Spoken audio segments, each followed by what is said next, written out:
다음 시청자분 전화로 만나보도록 하겠습니다. 안녕하세요. 안녕하세요. 네, 시청자님 어떤 종목 있으실까요?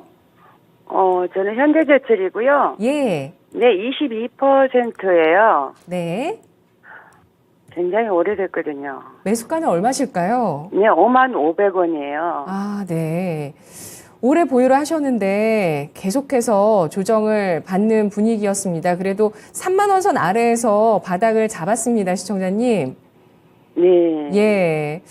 아마 한 2021년에 매수를 하신 것 같아요. 2년 전. 아니에요. 그 전에 했고요. 아, 그때 네. 기회를 놓쳤어요. 아, 그러셨군요. 매도할 기회를 놓쳤어요. 예, 장기 보유 중이신 현대제철입니다. 궁금하신 점 말씀해 주세요. 이걸 손절을 해야 되는지 아니면 가지고 가도 괜찮은지 궁금해서요. 네, 알겠습니다. 오늘 종가가 1.5%가량 하락하면서 33,750원 기록했습니다. 지금이라도 손절을 하는 게 나을지 아니면 가져가도 괜찮은지 알아보도록 하겠습니다. 소장님, 정부가 4분기부터 산업용 전기요금만 올리기로 했습니다. 이렇게 되면서 이제 전기로를 사용하는 철강업체들에 대한 실적도 좀 부담이 된다, 이런 얘기들이 있던데요. 현대제철 알아볼게요. 어떻게 대응해 볼까요? 사실 이 현대제철을 제가 보기엔 매수를 하셨던 시점이 2021년 때나 2020년 때이셨던 것 같으세요.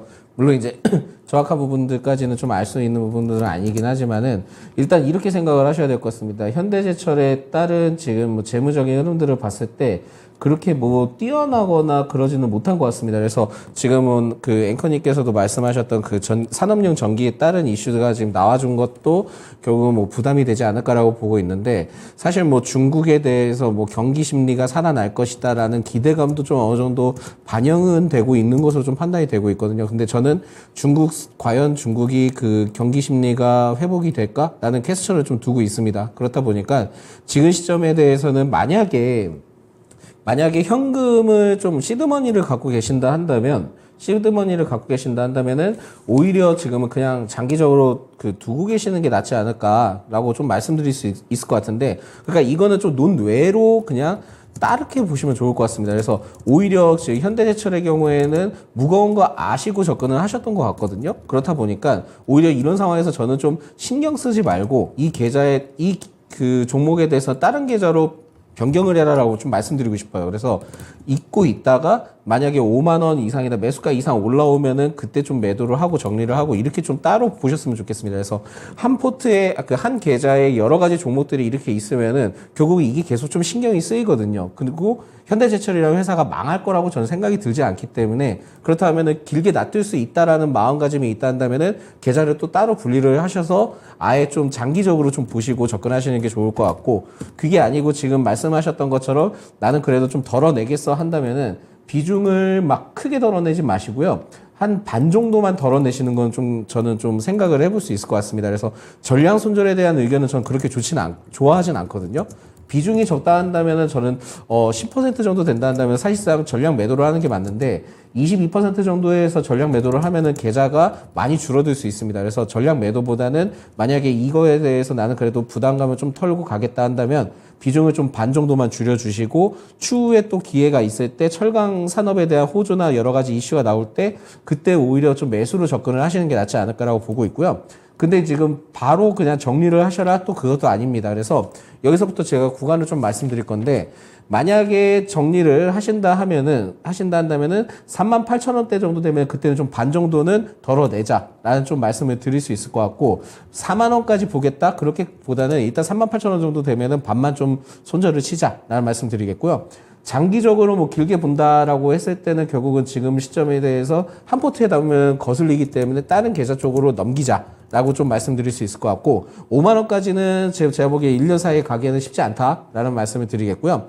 반 정도 덜어냈을 때 재차 또 33,000원 구간이 내려오게 되고, 거기서 좀 잘 버텨준다 하면은 이때 여기에서 10%를 비중을 똑같이 추가 매수를 좀 진행을 하시면 됩니다. 추가 매수를 좀 진행을 하시고요. 그러면서 또 38,000원에서 4만 원 구간 되면은 그때 또 비중을 또 반 정도 줄여주시고 해서 박스권 매매를 좀 진행을 하시는 게 나을 것 같습니다. 그래서 현대제철은 결국은 긴 기간을 가지고 적절하게 운영을 하면서 시간 싸움을 좀 어느 정도 두셔야 될 것 같거든요. 그렇기 때문에 이 점을 좀 체크를 하시는 게 좋을 것 같고, 손절을 해야 된다 하면은 사실상은 저는 그 31,000원대 아래때 내려오면은 이때는 무조건 비중을 반 정도는 줄이시는 게 맞는 것 같아요. 그래서 지금 상황에서는 일단 좀 더 기다려 보시고 38,000원 정도나 36,000원 정도 되면은 그때는 좀 비중 반 정도 줄여주시는 것이 좋지 않을까라는 말씀 드립니다.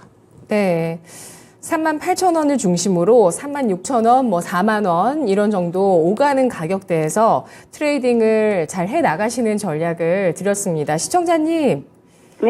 예. 지금 일단 이번에 이제 상승이 38,000원 전후로 나오면 비중을 절반 정도 덜어내시고 재매수를 해주시면서 트레이딩 해 나가시는 전략을 제시했습니다.